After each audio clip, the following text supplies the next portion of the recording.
Hello friend, this is Sufiya and welcome to my channel STO testy. कैसे हैं आप लोग? पढ़ा रही हूँ यूरोपियन कला, जिसके मैंने पिछले 3 चैप्टर करवा दिए हैं, जो मैंने पार्ट में डिवाइड कर दिए थे।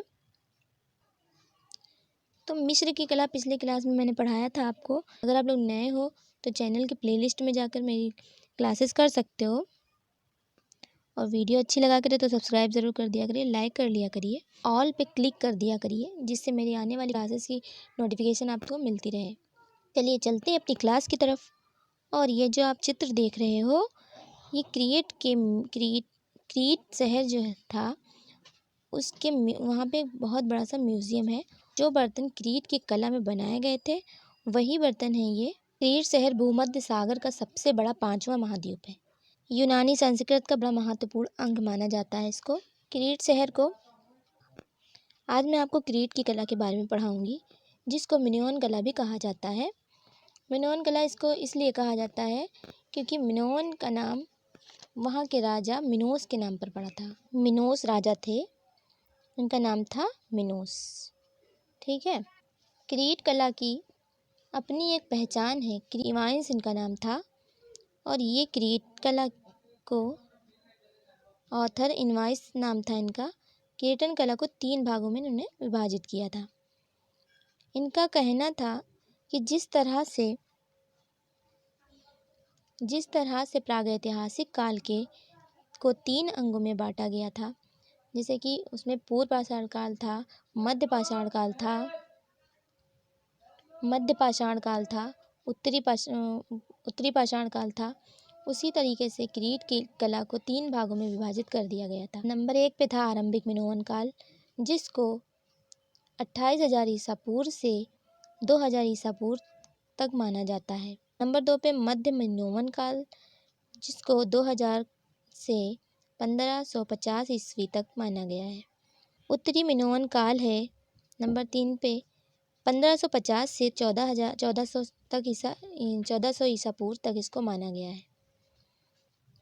आरंभिक मिनोअन काल जो था, उसमें बर्तन को आग पर पकाकर काले करने के बाद उस पर बादामी रंग से सरल अलंकरण किया जाता था। मानव मकबरों की आकृतियों पर मिस्र की कला का प्रभाव पाया गया है।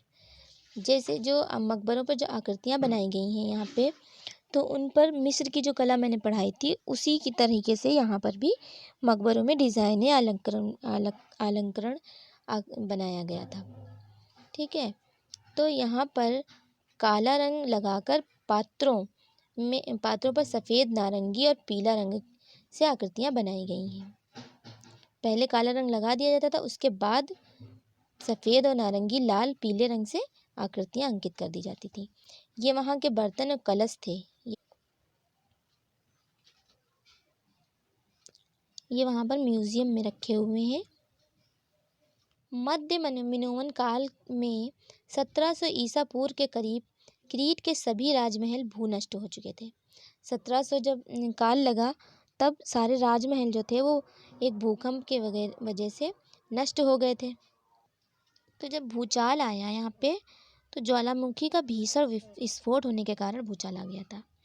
ज्वालामुखी का विस्फोट के कारण भूचाल आया था। ठीक है। तो जब भूचाल आया तो ये जो क्रीट के राजमहल थे ये सारे नष्ट हो गए थे, किंतु देवी का प्रकोप ऐसा था वहाँ पे कि क्रीट की कोई भी जो समृद्ध चीज़ें थीं उनको ज़्यादा हानि नहीं हुई थी। राजमहल जो है थोड़े बहुत नष्ट हो गए थे। यहाँ के जो राजमहल थे उनको दोबारा पुनः निर्मित किया गया था, तो फ्रेस्को चित्रों से सजाया गया था।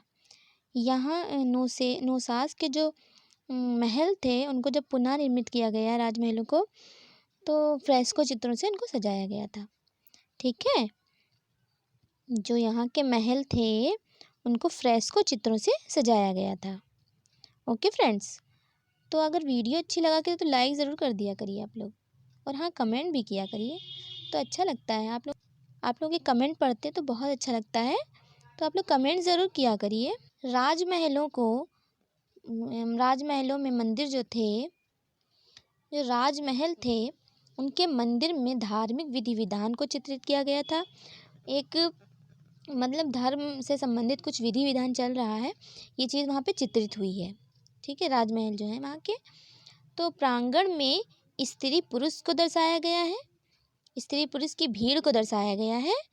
और बाहर नीली सुनहरी पोशाक पहने हुए दरबारी चित्रकार आपस में गपशप करती हुई दिखाई गई हैं। जो आकृतियाँ हैं, जो स्त्री आकृतियाँ दिखाई गई हैं वो आपस में गपशप करती हुई दिखाई गई हैं। जो यहाँ के चित्र हैं उनमें ऐसा दर्शाया गया है। ये एक चित्र है जो वहाँ के राजमहल का है, जो ध्वस्त हो चुके हैं अब। ठीक है,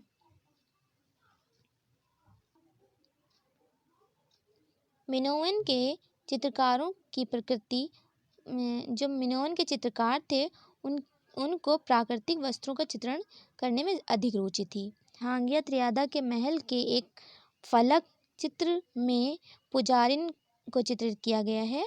पुजारिन को चित्रित किया गया है जिसमें वह लिली, क्रोकस, पंसी के फूलों के साथ चित्रित किया गया है इसको।